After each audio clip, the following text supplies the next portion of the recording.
Hello everyone. Before we start this video, a message from Rebirth Energy, who have started a new fundraiser for an off-road vehicle to help out a unit which carries out cybersecurity operations in Ukraine. Any help would be greatly appreciated.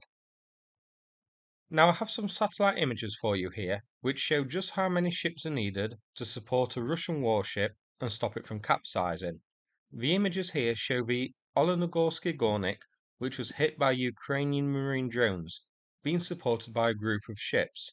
A bit like a lad who's had one too many after a night on the tiles and now needs his friends to carry him back, or he'll end up passed out in a ditch somewhere. The first image we're looking at, the one on screen now, shows Novorossiysk harbour overall.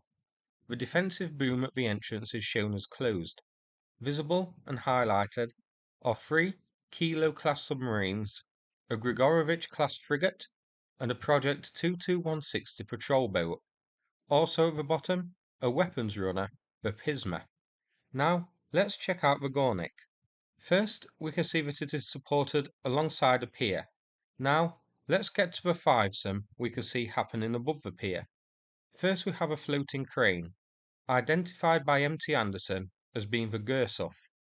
This is a floating crane ship, basically a crane mounted on a barge.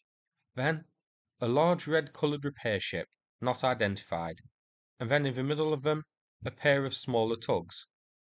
Then, likely needing a little tug himself after watching the action around the Gornyk while not being involved, we can see a Project 22160 patrol boat, which has been positioned next to them. Presumably as protection in case there's a follow-up strike by Ukraine. Personally, if Ukraine did launch a follow-up strike, I'd go for the Project 22160, or that big red repair ship. Now I've seen a couple of suggestions on Twitter about the crane's involvement here.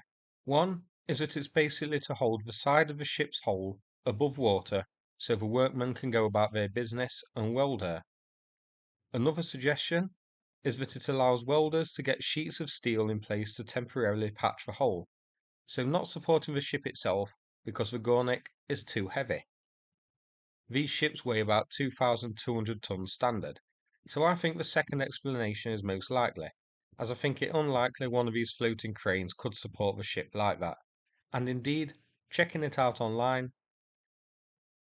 floating cranes like the Gursov have a hauling capacity of 500 tons. Now look at the front of the Gornyk, you can see some water being discharged from it. M.T. Anderson says the amount coming out isn't as much as we would expect, so the reddish-coloured ship may be pumping the Gornyk to empty it full of water. The last image of Novorossiysk, zoomed out slightly, we can see some ships highlighted, an Ivan Gren-class landing ship and a pair of other Ropucha-class landing craft. They're likely eyeing their rather battered cousin with alarm and wondering if they're going to be next.